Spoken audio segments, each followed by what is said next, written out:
ইয়াত line up হ'বলৈ আহ্বান জনাইছোঁ। আটাবাৰী গাঁৱৰ মুস্তফা আলী ডাঙৰীয়া আৰু লোহাৰকাটা গাঁৱৰ মনজুৰ আলী ডাঙৰীয়া, আমি দুয়োজনকো আমাৰ খেলুৱৈ বন্ধুসকলক চাই চিনাকি হয়।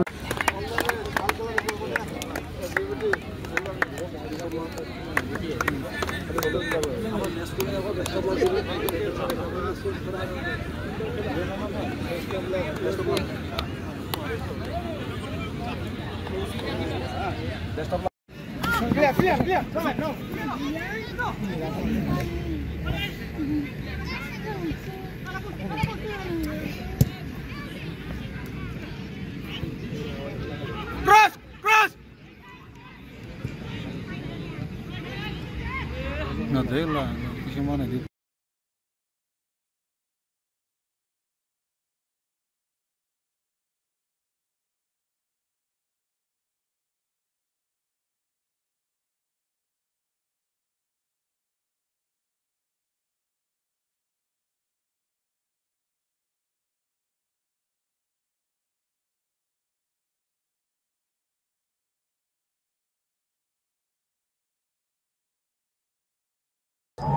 আজি আমাৰ খেলখন ঘোগা FC আৰু আমাৰ বঙাইগাঁও ৰঙাপানীৰ মাজত হৈছিল আৰু এই খেলখন বহুত সুন্দৰে হৈছিল আজি, কিন্তু মানে অলপ গলৰ ব্যৱধানটো অলপ বেছি থাকিল।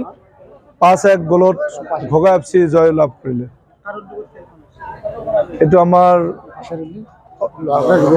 লোহাৰকাটা যুৱ সংঘৰ সৌজন্যত লোহাৰকাটা ফুটবল একাডেমীৰ সাহায্যাৰ্থে তছেৰ আলী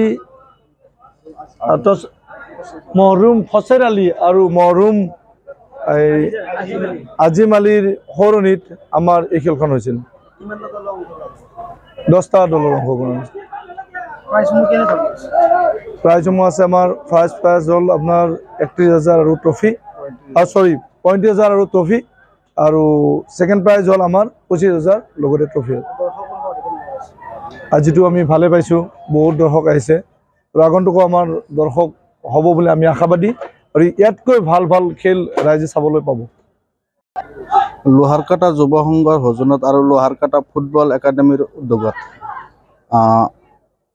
স্বৰ্গীয় ফছেৰ আলী আৰু স্বৰ্গীয় আজিম আলীৰ সোঁৱৰণিত আজি লোহাৰকাটাত আমি এইটো ফুটবল প্ৰতিযোগিতা, এই খেলখন মই আজি উদ্বোধন কৰিলোঁ আৰু আশা কৰোঁ এই যিটো ৰাতিৰ পৰা যিটো খেল প্ৰদৰ্শন কৰি আছে খেলুৱৈসকলে ভাল খেল প্ৰদৰ্শন কৰিব।